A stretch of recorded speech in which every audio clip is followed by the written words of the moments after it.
Evening and welcome to the first ever episode of Gaming Under the Influence. I'm Mike, and this is Alex, coming to you from Green Dragon CVR in Woodbridge, Ontario, the only place you'll find the latest games to play and purchase alongside 80-plus Ontario craft beers. We're here today to offer you our impressions on the latest industry news, video game releases, and titles both new and old. Yay, we finally have an intro.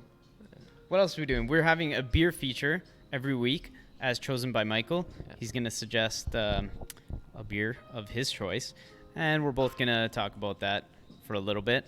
He's the beer master. I know nothing. Now, there's a couple of things I know that we both enjoy, and, those are definitely beer and video games. Absolutely. I think if our lives weren't totally wasted to this point, we'll have something to offer you on both of those subjects.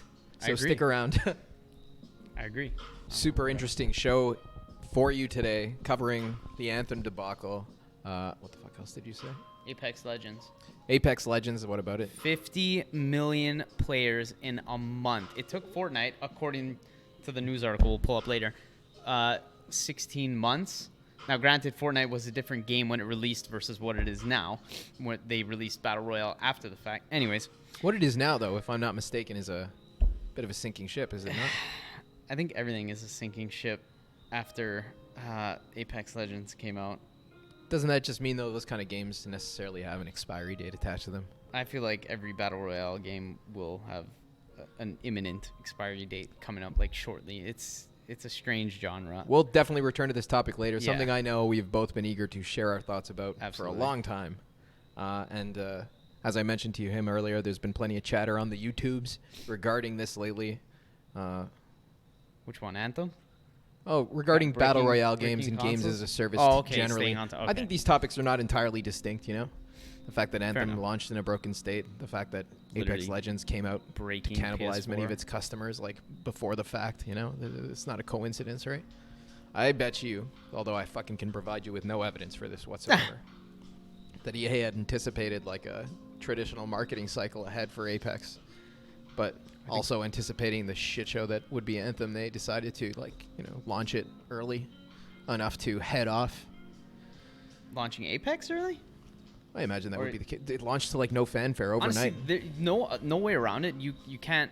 There can be no good argument for releasing Apex right before fucking Anthem, unless you're not the same company and you're competing against it. Why would you? It's that it's silly. not going to do well, I suppose. Yeah, right. It's just you're the same market, right? Just it's speculation again, but yeah.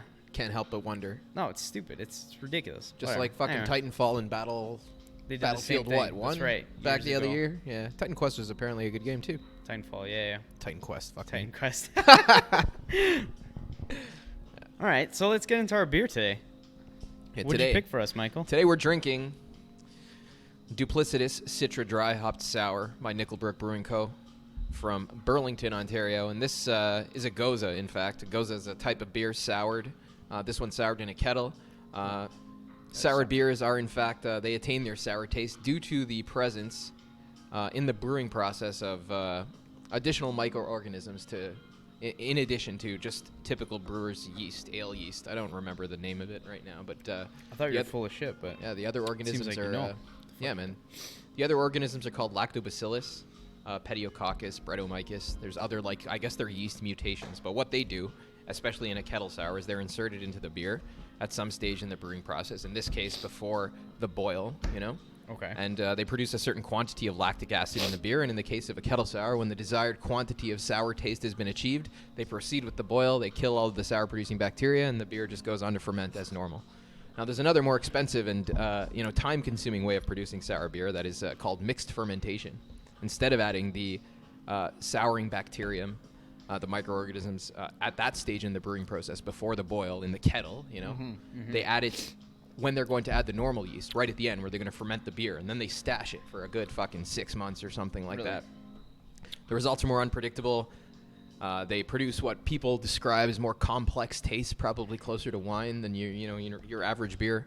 But for my part, maybe it's because I'm You're a deplorable simpleton. I fucking prefer kettle sours. The sharp, adult Kool-Aid taste that they provide.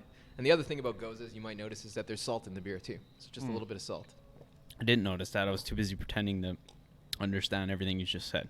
So I think it tastes fucking great. That's So whatever pretty the hell good. they're doing, it's good. I've It's good also stuff. been on kind of this sour beer kick lately, thanks to you. So I've been on a sour beer kick too. yeah, I definitely I'm a like sour fan. I beer. like this. If you're into sour beers or you're curious to try sour beers, I'd highly recommend trying sour beer. Even for people who don't like beer, it's legit like adult Kool-Aid. Give it a shot. We have a bunch here. and Stop by sometime and if you're in the GTA. right on. PSA: this is not a sponsored video. I actually like this It is beer. not a sponsored video. We really enjoy this beer. Great. Although we're not opposed to sponsorships. Nickelbrook. Nickelbrook. You listening to us, Nickelbrook? All right, cool. What you want to start with our first topic of the day? Yeah, I think the biggest news, in my opinion, today that I saw anyway, was the Apex Legends reaching 50 million fucking players Yeah, in man. a month. I gotta say, I don't Now- follow it too closely. You gotta tell me a little bit about this. Okay, given this is a free-to-play game, obviously that has significant impact. Also on 3 consoles, I guess, or Xbox, PlayStation 4, and the PC. So that's a big pool of users to gather, right? So, and then it being free-to-play, like I said, anyone can just download and play it. So you could have out of 50 million people, you could have people just booting it up once and never playing it again. Now, that being said, it's still a significant feat. And I don't know how these fucking battle royale games are achieving this. It's crazy. I mean, like, I understand Fortnite to a certain degree. I may not like it, but it's impressive. It's huge. Like, you got to think, like, you're looking at making a game and you're chasing trends. You're going to look at battle royale as a fucking trend, right? Like, look, everybody's doing it now. Battlefield? They're coming out. Battlefield's they are. coming out. I think. Firestorm. They're coming out with their Late to the party, though, buddy. late to the party. Like, I've already played and dropped that game. I'm probably not even gonna try it. At the same time, so chasing that trend, going for it, but at the same time, there's already 50 million people who have logged into Apex Legends. Like, that must have been like lightning in a bottle, for fuck's sakes. Well, do you think it has, to some extent, to do with the fact that I imagine, you probably, again, have more firsthand experience with this than myself, but you think the player base has become homogenized in terms of their skill sets, expectations, desires for games, such that, the other games had a harder time because people didn't know what they wanted yet. Now the market has been developed, right? People's tastes have been accentuated. They know what they're looking for in a product. Yeah, I guess if you're a Fortnite player, which there are a ton of those, if you're a PUBG player, what the fuck else is out there? You look at this free-to-play battle royale game. Hey, it's free. Download. Your Why not skills, fucking try it? your desires, you already and what you want understand from a the- game translate well, right? Yeah. Like, You already understand the concept. You know more or less what to do. Like, yeah, you got to pick up on and whatever different especially things. like if you consider your game not like a novel, something where each one offers an individual experience, but a service that somebody could provide a better version of. Yeah. Why would you not seek out the better version of that service? If you're You know playing a what? battle royale game, Yeah, you actually just reminded me of Call of Duty came out with theirs, and it was during the time I was playing a little bit of PUBG. So Call of Duty comes out with theirs, and it garnered some success. I saw it on Twitch. People were playing it, a lot of big streamers and stuff. And if you think about it, PUBG's a janky ass game. I've played a lot of PUBG. It is janky. It does not feel like a AAA. It's not really a AAA. it's built game. from the asset store. It's one thing that always It's from an the very asset get-go, I game. would never It's that touch we it, could put it based on together. that I mean, not literally, fucking- but yes, it's an asset game. So when you get a big developer, which one was this Call of Duty? I can't remember. Respawn Entertainment. Was this Call one? of Duty. No. Sorry. Call of Duty was Treyarch this yeah, time. we kind of deviated from, but was it Infinity Ward? Treyarch this time. Treyarch this time. Sorry, we don't play Call of Duty. Don't No, like it. we don't. They did their battle royale, and it's clean. It feels good. It you know what I mean? It Call feels of like a Duty? AAA game. Like, Yeah, I heard that it's Call of really- Duty, at least before the microtransactions launched, for all of its faults, is at least a competent genre offering, yeah, right? that's the thing. Like, for whatever it is, not a big fan. No, nor I, but like just It's well made. It plays and runs well. It was optimized and all that stuff. Yeah. I never heard. I mean, it's not Yeah, bricking yeah, PS4s like Anthem. Yeah, no, It's it's not- apparently it's not bricking bricking PS4, PS4s. which is unbelievable. But yeah, so that was one thing that I thought. Okay, so PUBG's gonna die, and I mean, it didn't die, but you could see it started to split between that. So you get players moving over to Call of Duty because it feels better. It's more well made. It feels like a AAA game. sure. And now Apex comes out. And Apex doesn't have that. We're in Canada, so $79.99 for the price of a game. It doesn't have that it's Yeah, free. from what I understand, Like, it why still wouldn't feels you? and It's like looks Fortnite. like a AAA game. Is that correct? Yeah. Yeah. I haven't played it, so I can't say for sure. But Yeah, I've seen footage from my impressions and from what the industry seems to be. I'm enticed. I think Yeah, I should try it. I might. You should try it. I'm not going to, but I know you're not going. That's You should not try it. Yeah, happening. you should try it and let me know what you think for sure. I'm definitely thinking that. Although you gotta think at some point though, like, does the success of these games really surprise you, like in terms of like sheer number of people playing them, when they've literally like it's in their DNA. They've been engineered such that they're like the most easily digestible consumer product in the video game industry today. Like they're literally chopped up into like Twitter-sized like bites of content that you digest in spurts, where there's very little progression except in terms of like tools you use to beat other people in between matches. You know, there's no. I definitely see what you're saying. I'm very critical of the whole battle royale genre, just in essence of the loop. Like you're saying, you're not getting like a full game. You're getting the assets that should be made into one, in my opinion. Yeah, but that whole loop gets super boring. Like I grew tired of PUBG because it's sort of that lottery of if you can find better gear than other guys, and then obviously there's skill when you. But what sucks is the loop of spawning, coming down, looking for gear, and then hopefully finding good shit, not finding good shit, getting into a firefight, dying, loop, start all over again. Like, I don't mind the loop in multiplayer games, or as I've played a lot of competitive Counter-Strike, and, it's round-based, so every round is sort of a loop, but it sort of lives off of that competitive edge where you can do all kinds of different strategies per round. There's different things that you can do to keep it fresh, and you sort of feed off of, like, finally beating the opponents or outsmarting them. I think all of that, though, is why Counter-Strike will never become a game as popular as any of these, because it's at the exact opposite end of the spectrum we're just describing, like where these games are not as casual. They're cut up into digestible chunks that you can fucking get through without much commitment in a short period of time while still enjoying yourself. Whereas Counter-Strike probably demands a lot from you to master and to become enjoyably good at, right? Like their first few matches will probably be just a fucking not a fun time. A lot of CS is this super high skill ceiling where everybody effectively has the same tools, right? You just you have to beat your opponents, and the skill ceiling is insanely high because you can get good at movement, shooting, strafe shooting. There's a lot. Like there's so much into it that it doesn't appear on the surface, so people might think like, oh yeah, it's like Call of Duty, but it's just like harder and stupid, whatever. But there's actually, when you dive into that game, there's a lot that I can't even. Yeah, I understand. See, like as somebody who doesn't enjoy those types of games at all, competitive games generally, I can appreciate, the beauty, the value of something like Counter-Strike, at least insofar as it approximates something like chess, like a contest of skill, like sort of like that, yeah. That's actually a good It's not my analogy. thing, but it is a good version of what it's supposed to be at the end of the day, right? It doesn't have artistic intentions subverted by some sort of, consumer-friendly design model, right? Like chasing games, trends, at the end of the day, chasing trends, consumer-friendly in terms of design choices, not where monetization is concerned, of course, but consumer-friendly in that aspect is not necessarily a good thing in my opinion. Like, would you call many games consumer-friendly, like that you have enjoyed that were difficult and hard to fucking get into, that took some commitment from you, right? Like, I'm having a hard time finding examples of what you mean, but that's okay. Like, do you think Octopath is a consumer-friendly in the sense that, like, your buddies can jump on Fortnite and fucking absolutely not. Octopath is it's a grind fest, but I didn't feel like it was an unfair grind fest. Perhaps consumer friendly. I don't want to put this part in there. People are going to jump on that verbiage, but like consumer in the sense that like it's meant as a product more than a piece of art, Yeah. Not consumer friendly, but like casual. I guess I'm trying to say, right? Like games like Counter-Strike are not casual, whereas Battle Royale games are like by their very structure, like by their remote, design, like at least proximately casual. Like, oh yeah. There's enough people in a match that you could fuck around without much ado, I'm sure, Well,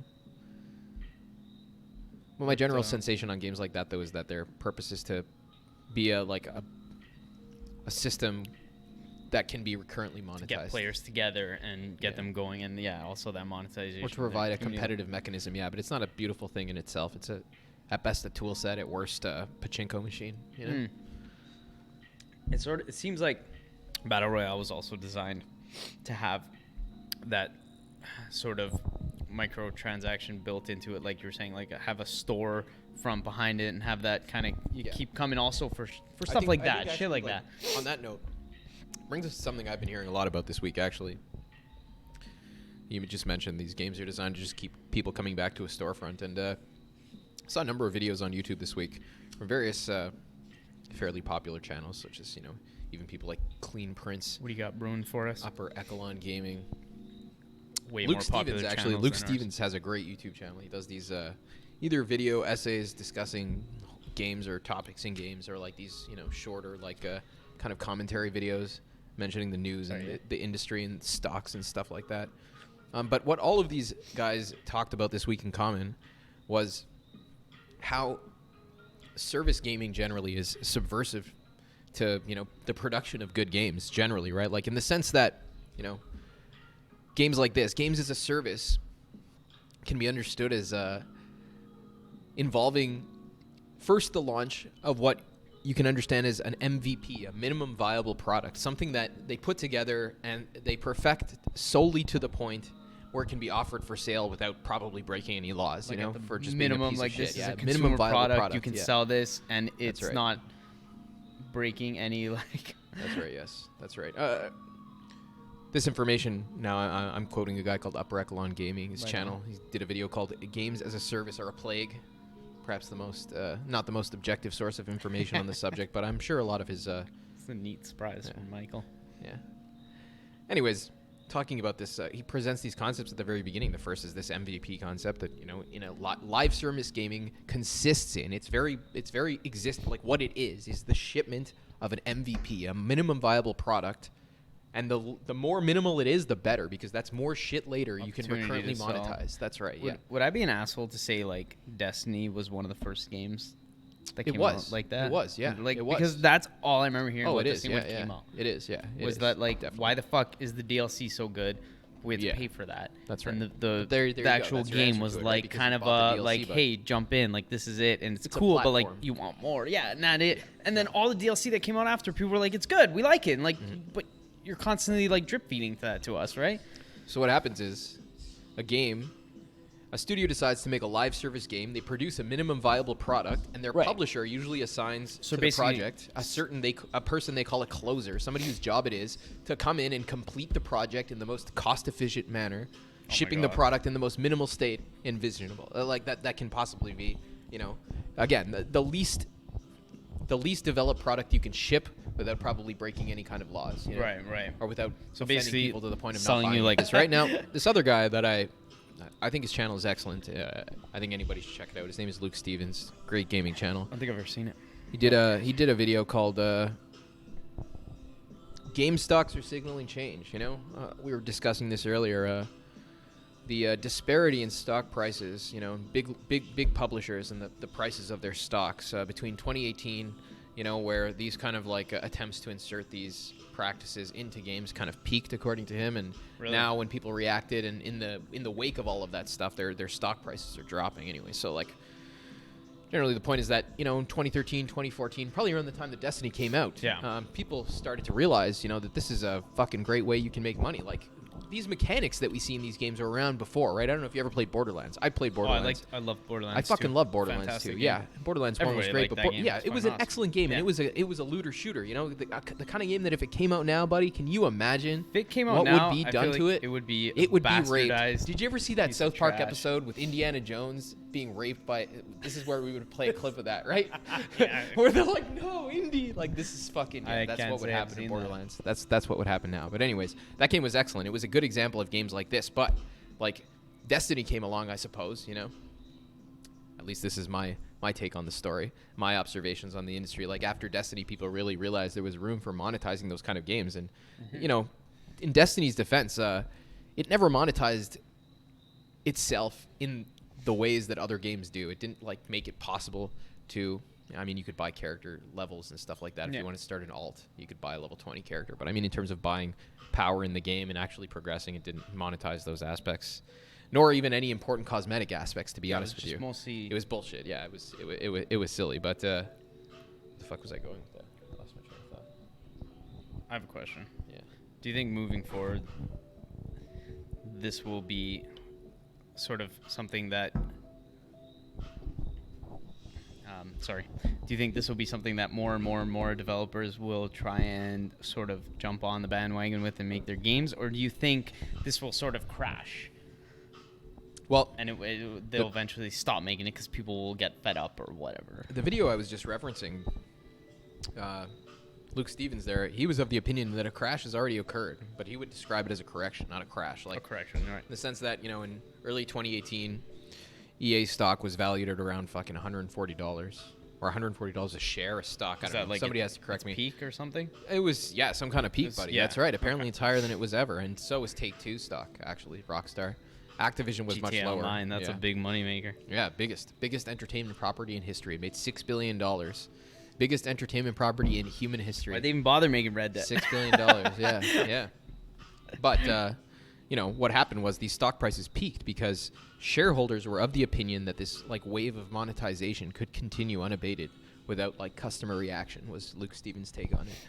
And now in the wake of, intense backlash, product sales are suffering and stuff like that, investor expectations have, Would this they've apply been to corrected. Yeah, would this apply to Battlefront that received Battlefront 2 specifically? I that believe so. received Yeah, this is something of a all correction. kinds of even negative press, and then the new Battlefield Anthem, 5. Oh my god! And Destiny, fucking all They kinds had- of games have had. they had such a good base.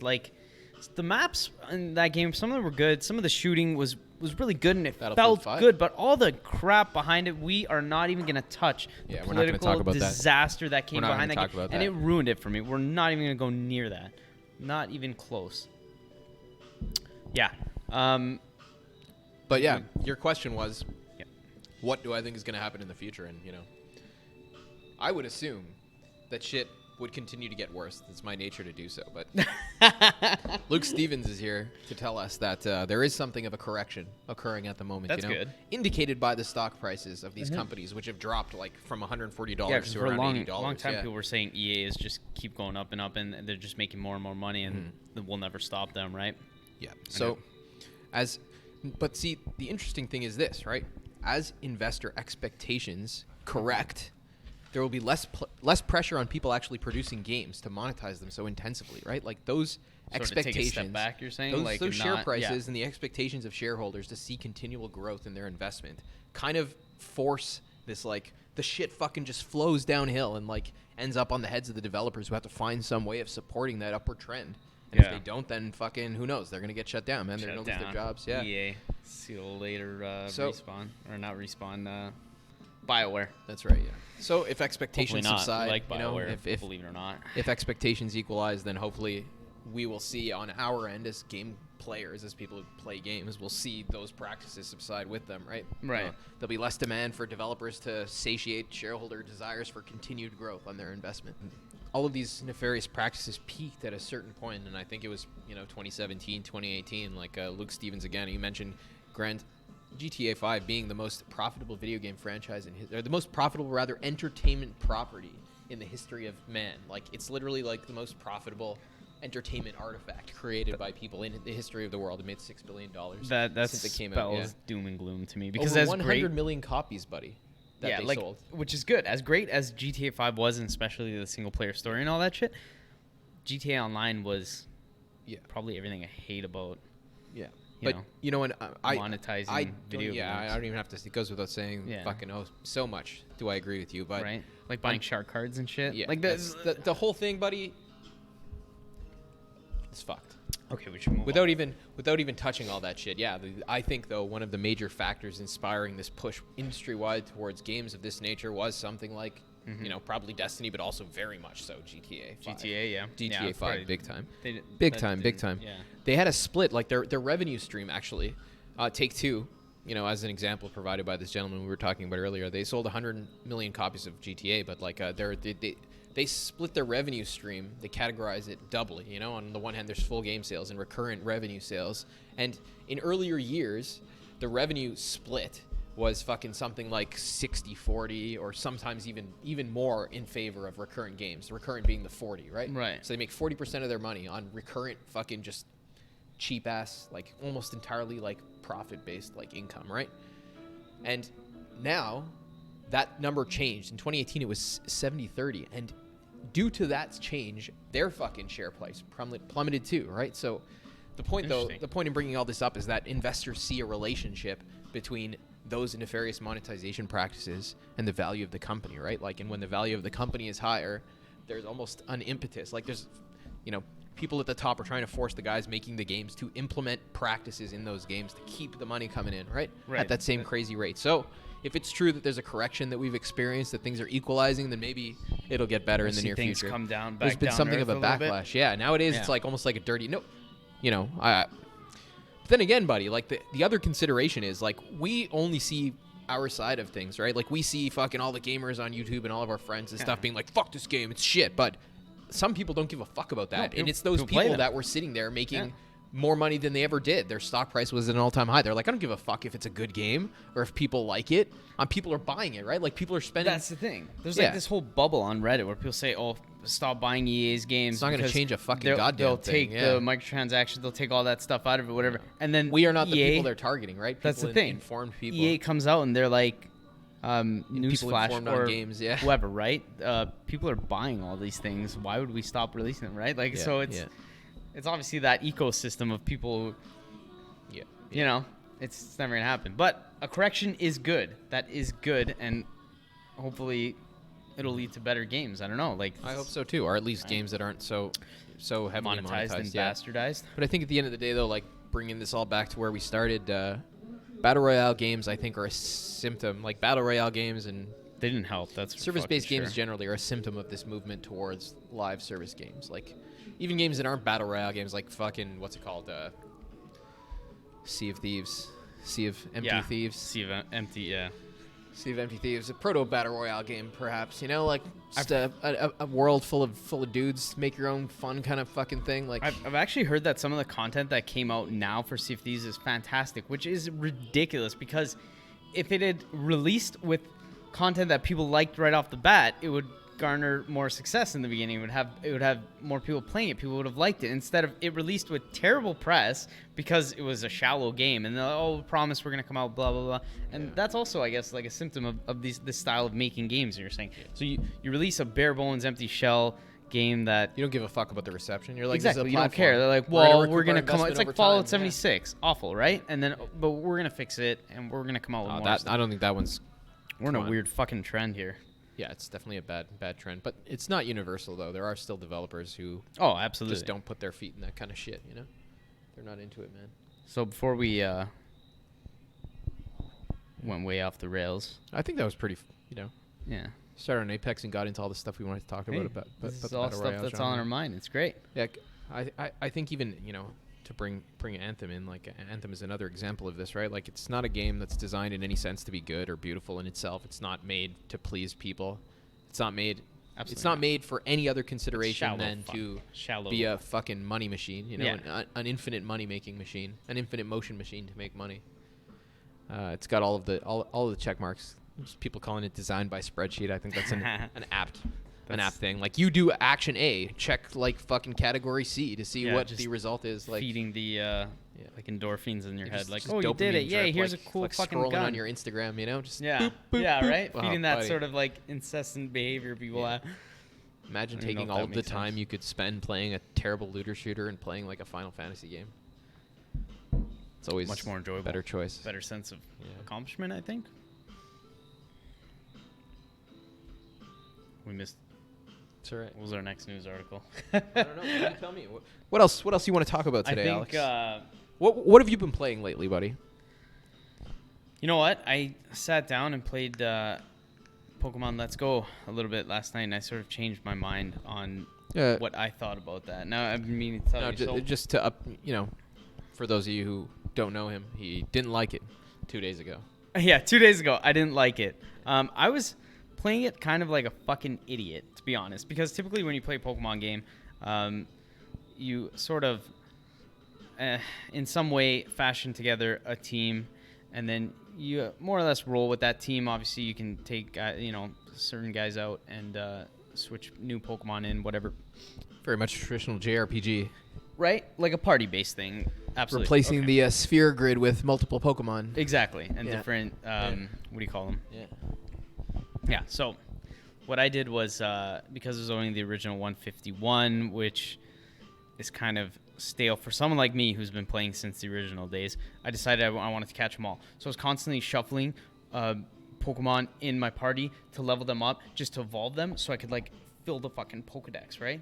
Which is ridiculous because then I'm constantly going through the game fighting trainers, and I have these low level guys and relying on Pikachu, who's like way OP and just smashing everybody, but then he dies and you're fucked. Anyway, it caused a disaster. I wasn't enjoying the game, so I said fuck it. I went back to how you naturally would play a Pokemon game. I set my freaking party and I'm like, let's go. Literally, let's go. So Look at that. Puns. Yeah.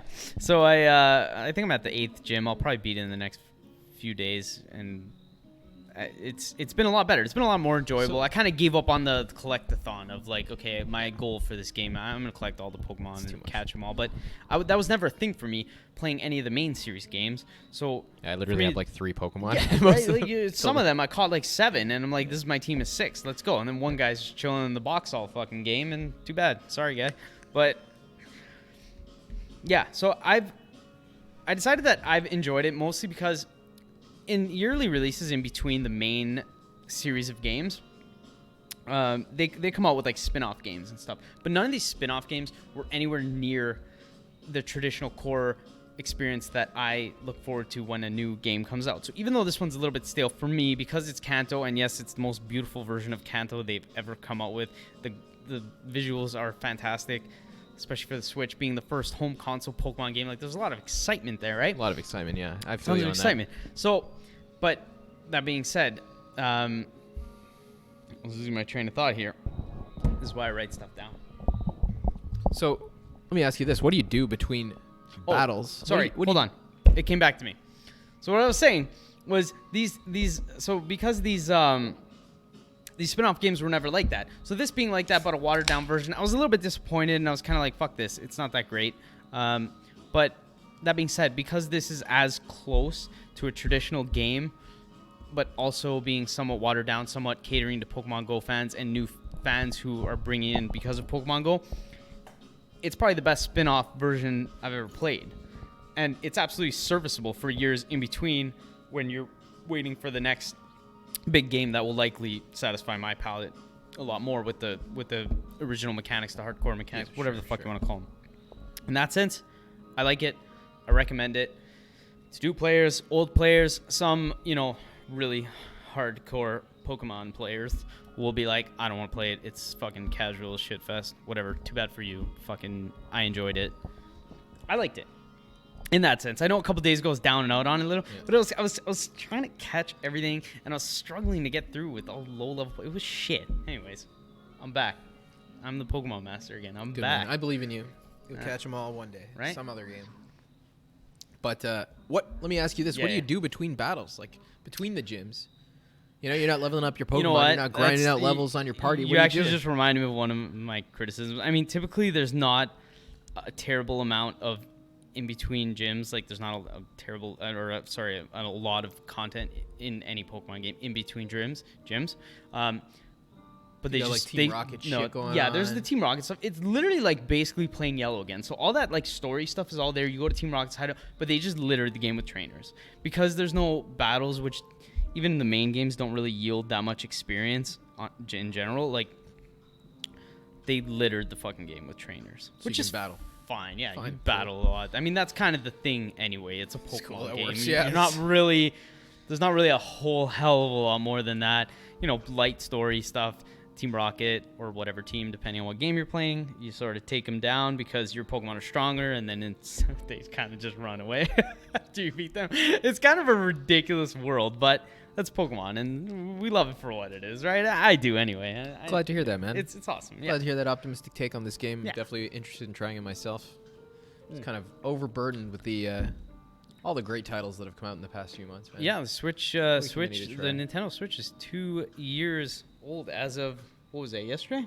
Yeah, a couple of days ago, wasn't it? Which hosted probably one of our favorite games, Octopath Traveler. Yeah, definitely one of my favorite games. You gonna beat that game or what? I'm gonna beat it. I'm gonna beat it one day. I play it in chunks. I don't know about you. Do you approach games like that? I have like attention span disorder. I constantly I'm going between games, and just because I get bored. Like in Resident Evil, I'm at Mr. X now, and I'm like, I Put her kind down of for don't a want to bit, deal right? with It this. stresses you out. So yeah, I'm I like, get that. okay, I just booted up like Devil May Cry 1 because I'm like, hey, fuck it, 5's coming out soon. Let's play 1. And then in my head, What are you playing it on, man?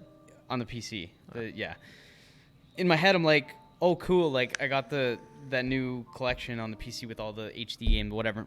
I'm like, I'm gonna do 1, 2, and 3, and then 4 before 5 comes out, and 5 is coming out like next week. I tried to do so that we with Kingdom both Hearts. Yeah. Missed it. Kingdom Hearts. Missed I it. said the same thing. That's why I Overshot bought it, them. I'm like, yeah, okay. you bought it here. I have this overshot. weird problem where I feel like I don't want to play, even if they say like, yeah, you can jump into number 3. You don't really need to know the story for whatever blank game, whatever it is. I have this weird thing where I'm always like, I just want to. That's why I started playing Final Fantasy 1, which is a disaster in itself. I don't even want to elaborate. It's just like, it's a great game, but it's so bare bones. Yeah. It's like a struggle just to push through that game. Like I need a guide because I'm not gonna run around and figure out where to go. And there's not really any indication in that game. It's very basic, but what can you expect from a game that came out in 1987, 1988? Moving forward, anyway. What's on the what's up and coming, Mike? What can we look forward to in the future, near future, like hopefully this week? Because Up and coming in the next week. need new games. Referring here to the Games Radar release schedule, apparently updated frequently. We have Attack of the Earthlings, Beat Cop, Eternity: The Last Unicorn, Left Alive, one that I'm... Did you say Eternity of the Last Unicorn? Eternity: The Last Unicorn. What the fuck? I'm not sure. Okay. Sorry. Left Alive, What was that? definitely interested to see how that turns out. TikTok, A Tale for Two. Devil May Cry 5 and Kirby's Epic Yarn for 3DS. And the big one on here I'm sure we're both looking forward to is, Devil of May course, Cry. Devil May Cry, yeah.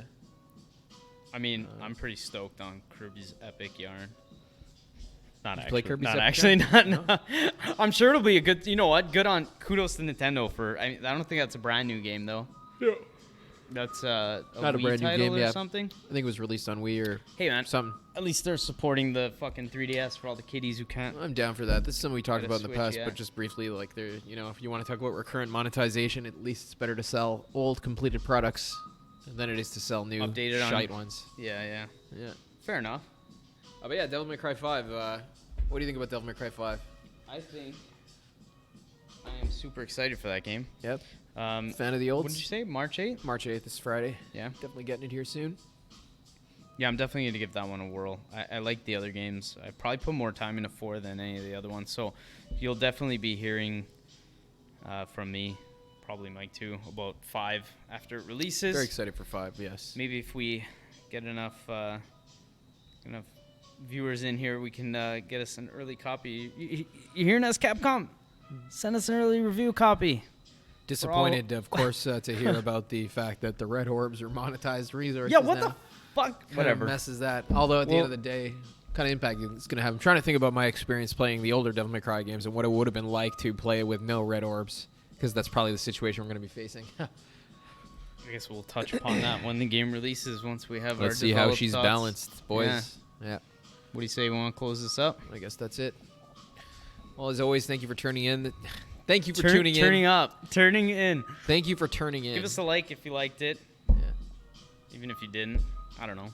Whatever. We Come don't back care. next time. This has been Gaming Under the Influence at Green Dragon. Thank you very much.